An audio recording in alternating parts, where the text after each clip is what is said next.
मुझे यकीन है ये रेसिपी देखने के बाद अब आप बाजार से कुल्फी लाना छोड़ देंगे। अस्सलामुअलैकुम। आज मैं बनाऊंगी एकदम यमी मलाई कुल्फी, वो भी घर में कम बजट में। मैं अक्सर ये मलाई कुल्फी बाजार से लेकर आती थी जो मुझे काफी महंगी पड़ती थी, लेकिन आज मैं उसी स्टाइल से उसी तरीके से ये कुल्फी घर में आपको बनाना बताऊंगी। यकीन माने मार्केट से भी अच्छी बनती है। तो अब आप ये कुल्फी बाजार से लाना छोड़ दें। तो ये कुल्फी मेरी फैमिली की तो बहुत ही फेवरेट बन गई है, तो मैंने सोचा ये मैं आज आप लोगों के साथ भी रेसिपी शेयर कर देती हूँ। मैं इसमें कौन कौन सी चीजें डालूंगी और कितने मेजरमेंट से डालूंगी, आप वीडियो को मुकम्मल देखिएगा, कोई भी स्टेप आप मिस ना कीजिएगा। अगर मेरी रेसिपी आपको अच्छी लगी तो लाइक शेयर जरूर कीजिएगा। मजेदार टेस्टी बाजार से कई गुना अच्छी कुल्फी बनाने के लिए ये हमने फुल फैट दूध लिया है। ये हमने तकरीबन 1.5 लीटर दूध लिया है। आप कम या ज्यादा भी अपनी मर्जी से अपने हिसाब से ले सकते हैं।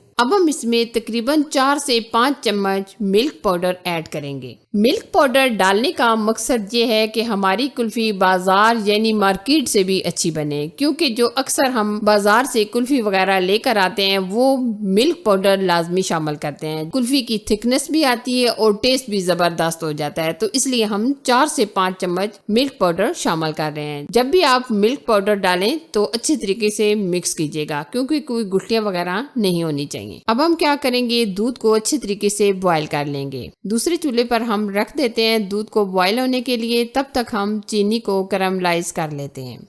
ये हमने तकरीबन आधा कप के करीब चीनी ली है। ये हम पैन के अंदर डाल देंगे जब तक चीनी कैरामलाइज नहीं हो जाती। बराबर आप इस तरीके से मिक्स करते रहें। जब हल्की सी ये चीनी मेल्ट हो जाए तो आप मिक्स करना शुरू कर दें। चीनी को कैरामलाइज इसलिए किया जाता है कि मार्केट के जैसा जो हम कुल्फी लेकर आते हैं वैसा कलर आए। अक्सर जो मार्केट से हम कुल्फी लेकर आते हैं उसमें ब्राउन कलर क्यों आता है? ब्राउन कलर इसलिए आता है कि जब हम चीनी को कैरामलाइज करके इसमें डालते हैं तो अच्छा और प्यारा कलर आ जाता है। वैसे भी आप चीनी को शामिल कर सकते हैं, लेकिन अगर हम चीनी को कैरामलाइज करके डालेंगे तो जो हम बाजार से कुल्फी लेकर आते हैं कलर बिल्कुल ऐसा ही आएगा। अब हम इसमें थोड़ा सा पानी शामिल कर देंगे ताकि ये बहुत ही प्यारा सा और अमेजिंग सा कलर आ जाए। दोबारा से हम 3 से 4 मिनट पकाएंगे जब तक ये मुकम्मल जो चीनी है मेल्ट नहीं हो जाती, क्योंकि ये पानी डालने से फिर से गाढ़ी होना शुरू हो जाती है। आप देख सकते हैं चीनी को हमने मुकम्मल कैरामलाइज करके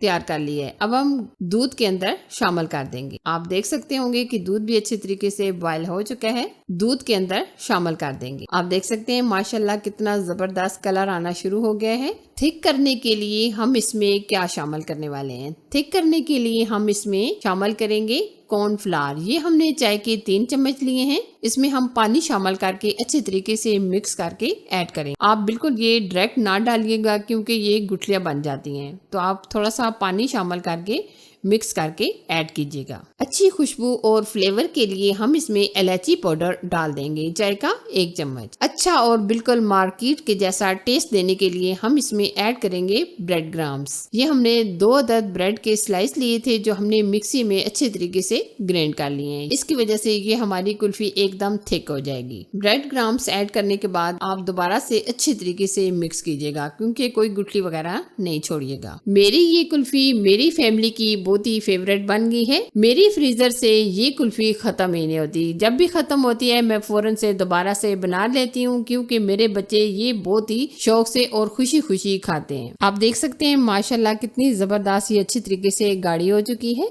अब हम इसमें कुछ ड्राई फ्रूट ऐड करेंगे। ये हमने लिए हैं बादाम, पिस्ते और काजू, जो हमने अच्छी तरीके से क्रश कर लिए हैं। ये आप हल्के से कूट कर भी ऐड कर सकते हैं, क्योंकि जो बादाम और पिस्ते इस तरीके से डाले जाते हैं इसकी वजह से टेस्ट बहुत ही अमेजिंग हो जाता है। अगर आप ड्राई फ्रूट नहीं डालना चाहते तो आप स्किप भी कर सकते हैं। आप कुल्फी की थिकनेस देख सकते हैं माशाल्लाह हम इतना ही रखेंगे। अब हम क्या करेंगे, इसको ठंडा होने के लिए रख देंगे। आप देख सकते हैं आधा घंटा रखने के बाद ये अच्छे तरीके से ठंडी हो चुकी है। अब हम क्या करेंगे, मिक्सी जार में डाल देंगे ताकि ये हमारी एकदम स्मूथ सी कुल्फी तैयार हो। ये हम मिक्सी जार में अच्छे तरीके से चला लेंगे, क्योंकि जो हम मार्केट से आइसक्रीम या कुल्फी लेकर आते हैं वो एकदम स्मूथ होती है। या आप देख सकते हैं हमने अच्छे तरीके से ग्राइंड कर ली है। ये इस तरह के हमने ये मोल्ड लिए हैं कुल्फी जमाने के लिए। इसके अंदर हम आइसक्रीम का ये बैटर डाल देंगे। ये आप देख सकते होंगे कितना जबरदस्त ये स्मूथ सा हमारा बैटर आइसक्रीम का रेडी हुआ है। इसी तरह हम दूसरे एयर टाइट डिब्बे में भी डाल देंगे आइसक्रीम का बैटर, ताकि ये अच्छे तरीके से चिल्ड हो सके। अब हम फॉइल शीट से अच्छे तरीके से कवर कर देंगे ताकि एयर वगैरह अंदर ना जा सके, और नाइफ की मदद से हल्के हल्के हम इस तरीके से होल कर लेंगे ताकि हम आइसक्रीम स्टिक लगा सकें। अब हम तकरीबन 5 से 6 घंटे के लिए या ओवरनाइट के लिए फ्रीजर में रख देंगे ताकि ये अच्छे तरीके से जम जाए। आइसक्रीम कुल्फी को रखे हुए हमारे 5 से 6 घंटे गुजर चुके हैं। आप देख सकते हैं माशाल्लाह एकदम परफेक्ट हमारी आइसक्रीम बनकर तैयार हो चुकी है। आप इसका टेक्सचर देख सकते हैं कितना स्मूथ और कितनी जबरदस्त हमारी कुल्फी तैयार हुई है। अब आप बाजार की महंगी महंगी कुल्फियों को छोड़ दें, घर में बनाएं ये मजेदार अमेजिंग कुल्फी। मुझे यकीन है ये रेसिपी देखने के बाद अब आप बाजार से कुल्फी लाना छोड़ देंगे। मुझे यकीन है ये कुल्फी आपकी भी फेवरेट बन जाएगी। रेसिपी अच्छी लगी तो लाइक कीजिए, शेयर कीजिए और चैनल को सब्सक्राइब करना ना भूलिएगा। Thanks for watching. Allah Hafiz.